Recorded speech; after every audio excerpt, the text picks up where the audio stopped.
Hello everyone, हम पढ़ रहे हैं हॉर्टिकल्चर और हॉर्टिकल्चर में हम प्लांटेशन क्रॉप्स को पढ़ रहे हैं। ठीक है। लास्ट लेक्चर में हमने कॉफ़ी कवर किया था, उससे पहले हम टी और क्लासिफिकेशन कवर कर चुके हैं। आज का जो हमारा टॉपिक है वो हमारा कोकोनट है। कोकोनट को हम डिटेल में पढ़ने वाले हैं।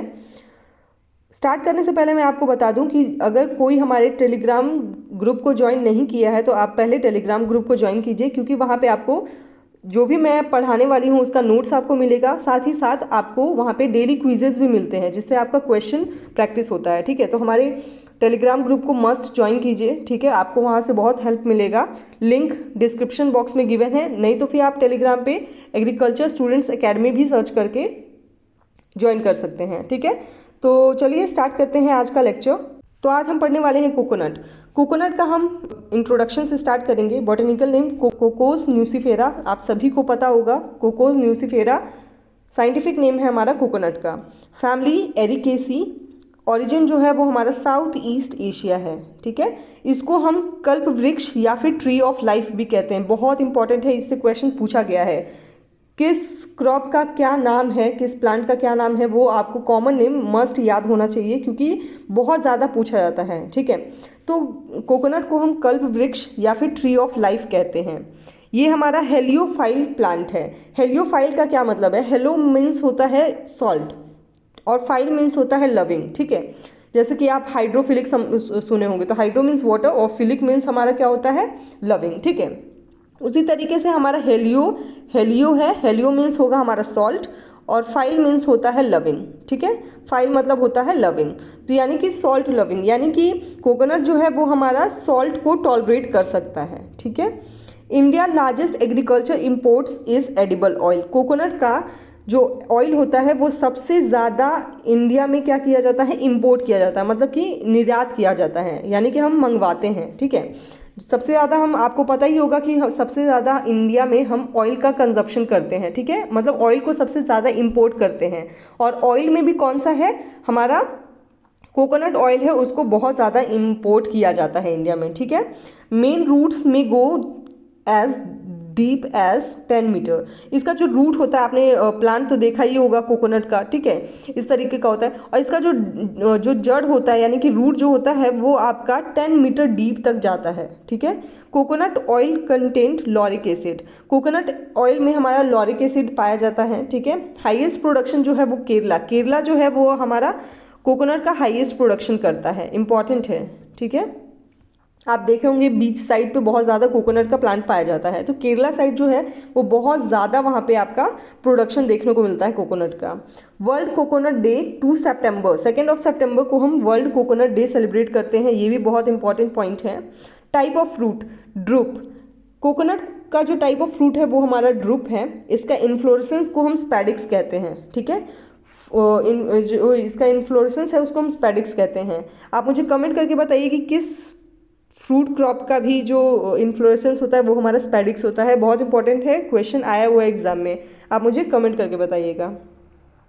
नेक्स्ट जो पॉइंट है, moisture content in copra is 5 to 6% and oil content 70%। Copra क्या होता है, मैं आपको अभी फोटो दिखाती हूँ उसका। ठीक है, मॉइस्चर कंटेंट जो होता है हमारा कोपरा में वो हमारा 5 to 6% होता है, और उसका ऑयल जो है, ऑयल में हमारा 70% तक, मतलब ऑयल कंटेंट जो होता है हमारा कोकोनट में वो हमारा 70% पाया जाता है। ठीक है, चलिए पहले कोपरा का इमेज देख लेते हैं। ये हमारा कोपरा है। जब आप नारियल को ऊपर से उसका शेल हटा देते हो तो शेल हटाने के बाद आपको इस तरीके का देखने को मिलता है, तो इसको हम कोपरा कहते हैं। आप देखे होंगे, आप ड्राई कोकोनट का, ड्राई नारियल जब लेने जाते हो दुकान में तो आपको वो शेल हटा के देता है ना, उसी को हम कोपरा कहते हैं। क्लियर? तो मॉइस्चर कंटेंट जो होता है हमारा कोपरा में वो हमारा 5 to 6% होता है, और ऑयल की बात करें तो ऑयल हमारा 70% तक होता है। ठीक है, इकोनॉमिक लाइफ की बात करें तो इकोनॉमिक लाइफ जो होता है हमारा कोकोनट प्लांट का, कोकोनट ट्री का, वो हमारा 60 ईयर्स होता है। ठीक है, बहुत इंपॉर्टेंट है। 60 ईयर्स तक हमारा जो होता है इकोनॉमिक लाइफ होता है, मतलब आपको तब तक फ्रूटिंग अच्छा मिलेगा कोकोनट से। ठीक है, तो 60 ईयर्स तक आपको मिलेगा। Fully matured nut has 30 to 40% coir, fibre is called coir. Coir आप देख सकते हैं, ये जो दिख रहा है, जब आप नारियल का रस्सी बना देते हो तो उसको ही हम कॉयर कहते हैं। आप देख सकते हैं यहाँ पे ये रस्सी जो है उसी को हम कॉयर कहते हैं। ठीक है, तो फुल्ली मैच्योर्ड नट यानी कि जब कोकोनट जब फुल्ली मैच्योर हो जाता है तो 30 to 40% कॉइल हमारा उससे निकलता है, ठीक है। तो ये फाइबर है, कोकोनट का क्या फाइबर है, उसी को रस्सी बनाया जाता है, ठीक है। Copra obtained by drying the kernel of coconut is the richest source of vegetable oil containing 65 to 70% oil, ठीक है। 70% या 65 to 70% वेरी करता है। कोपरा जो है वो आपका क्या है, जब आप कोकोनट को ड्राई कर रहे हो तो ड्राई कर्नल जो होता है उसी को हम कोपरा कह रहे हैं, ठीक है। और इसमें बहुत ज़्यादा ऑयल पाया जाता है, वेजिटेबल ऑयल बहुत ज़्यादा पाया जाता है। 65 to 70% आपको याद रखना है, 65 to 70% तक पाया जाता है, इंपॉर्टेंट है, ठीक है। It takes 12 to 13 month for ripening from opening of inflorescence. जब इन्फ्लोरेसेंस खुलता है उसके बाद 12 से 13 महीने मतलब अप्रॉक्स 1 ईयर के बाद हमारा जो कोकोनट होता है वो हमारा पक जाता है, ठीक है। इन्फ्लोरेसेंस मैंने आपको दिखाया स्पेडिक्स होता है, ये जो है ये हमारा कोकोनट का इन्फ्लोरेसेंस है, ठीक है। आई होप आपने देखा भी होगा। तो इसको 1 साल लगता है करीब, इन्फ्लोरेसेंस खुलने के बाद वो 1 साल में नारियल जो होता है हमारा वो पक जाता है। Coconut becomes mature in about 12 months after the opening of the spathe, ठीक है। इन्फ्लोरेसेंस जो है ये जो स्ट्रक्चर दिख रहा है इसी को हम स्पेथ कहते हैं, ठीक है। तो स्पेथ यानी कि जब इन्फ्लोरेसेंस उसका खुल रहा है उसके 1 साल के बाद जो हमारा कोकोनट है वो मैच्योर हो जाता है। क्लाइमेट, पीएच और टेम्परेचर की बात करें तो क्लाइमेट कैसा चाहिए इसको, humid tropical perennial monoecious plant, ठीक है। इसको ह्यूमिड ट्रॉपिकल क्लाइमेट चाहिए, मतलब कि नमी होनी चाहिए, मॉइस्चर होना चाहिए हमारा एटमॉस्फेयर में, और जो टेम्परेचर है वो भी आपका हाई चाहिए होता है। ट्रॉपिकल पेरिनियल क्रॉप है ये भी, ठीक है। तो ट्रॉपिकल पेरिनियल क्रॉप है और इसको हमारा ह्यूमिड क्लाइमेट चाहिए होता है। ऑप्टिमम टेम्परेचर की बात करें तो ऑप्टिमम टेम्परेचर जो है वो हमारा 20 to 32 डिग्री सेल्सियस चाहिए। To get highest yield mean annual temperature is of 27 degree Celsius with diagonal variation 5 to 7 degree Celsius. Diagonal का मतलब है कि डे और नाइट का जो टेम्परेचर का डिफरेंस होना चाहिए वो हमारा डायगोनल वेरिएशन होता है, डायगोनल टेम्परेचर। तो हमारा अगर हाईएस्ट यील्ड चाहिए तो हमारा एनुअल टेम्परेचर जो है वो हमारा 27 डिग्री सेल्सियस होना चाहिए, और डायगोनल टेम्परेचर यानी कि जो वेरिएशन हमें देखने को मिलेगा दिन और रात का वो हमारा 5 to 7 डिग्री सेल्सियस चाहिए, ठीक है। पीएच की बात करें तो पीएच हमारा 5.2 to 8 यानी कि न्यूट्रल के आसपास ही चलेगा, ठीक है। तो पीएच जो है वो हमारा 5.2 to 8 पीएच तक होना चाहिए। 5.5 to 7 इज़ आइडियल माना जाता है, मतलब कि नियरली एसिडिक से लेके हमारा न्यूट्रल तक पीएच चलता है।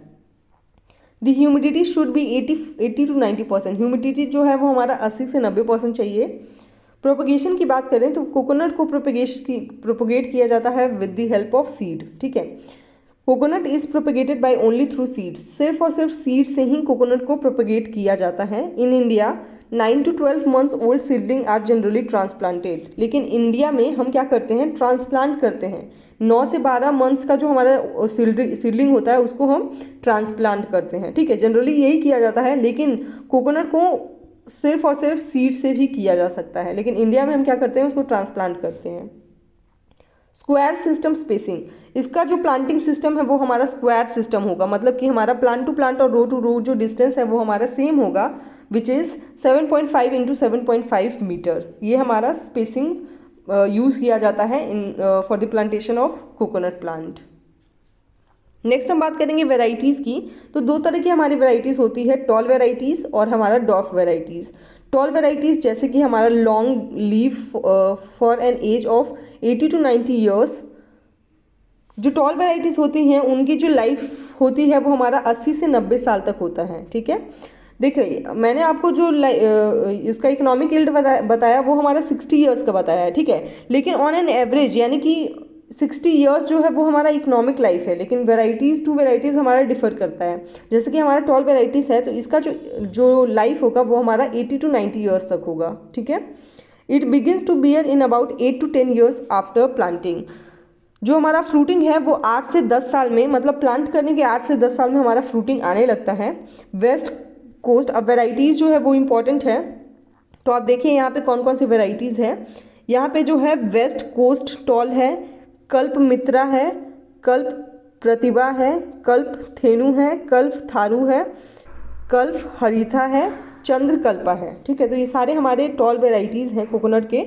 अब बात करेंगे हमारे डॉफ वेराइटीज़ की। तो डॉफ वेराइटीज़, इसका जो फ्लावर है वो as early as 3rd year after planting and come to regular bearing in 9th year, ठीक है।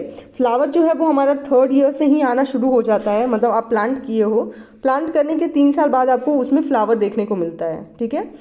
और रेगुलर बियरिंग जो है वो हमारा 9th ईयर, यानी कि जो आपका फ्रूटिंग है वो आपका 9th ईयर में आएगा। तो डिफरेंस क्या है, टॉल वेराइटीज़ में आपको 8 से 8 ईयर्स तक से ही आपका फ्रूटिंग देखने को मिलता है, लेकिन जो आपका डॉफ वेराइटीज़ है उसमें आफ्टर 9 ईयर्स आपको फ्रूटिंग देखने को मिलेगा, ठीक है। इसकी जो इंपॉर्टेंट वेराइटीज़ है वो है हमारा कल्प रक्षा, कोगाट ऑरेंज डॉफ, कल्प श्री, कल्प ज्योति, कल्प सूर्य, ये सारे हमारे डॉर्फ वेराइटीज़ हैं। वेराइटीज़ इंपॉर्टेंट है, आपको दोनों को स्टार मार्क कीजिए, पूछा जाता है एग्जाम में और आपको याद करना है, ठीक है। अब हम बात करेंगे यील्ड। यील्ड की जो है एवरेज यील्ड जो है वो हमारा 80 to 100 नट्स पर पाल्म पर ईयर होता है, ठीक है। मतलब आपको एक कोकोनट ट्री से 80 to 100 नट्स आपको देखने को मिलेगा पर ईयर, ठीक है। डॉफ वेराइटी की बात करें तो 70 to 80 नट्स पर पाल्म पर ईयर आपको देखने को मिलेगा। टॉल वेराइटीज़ की बात करें तो टॉल वेराइटीज़ में 80 to 100 नट्स यानी कि 80 से 100 नारियल आपको देखने को मिलेगा पर ईयर पर ट्री से। और in the case of hybrid में आपको 100 से 130 नट्स देखने को मिलेगा पर ईयर पर पाल्म ट्री से, ठीक है। तो ये हमारे यील्ड थे। नेक्स्ट क्लास में हम नेक्स्ट प्लांटेशन क्रॉप को कवर करेंगे। आई होप आज का लेक्चर आपको समझ में आ गया होगा। इंपॉर्टेंट है, कोकोनट को भी आपको डिटेल में पढ़ना है, इससे भी बहुत सारे क्वेश्चंस पूछे जाते हैं। मैंने आपको स्टार मार्क किया है, वो तो मस्ट है, आपको याद करना है ही है, ठीक है। तो मिलेंगे नेक्स्ट क्लास में नेक्स्ट क्रॉप के साथ। Thank you so much.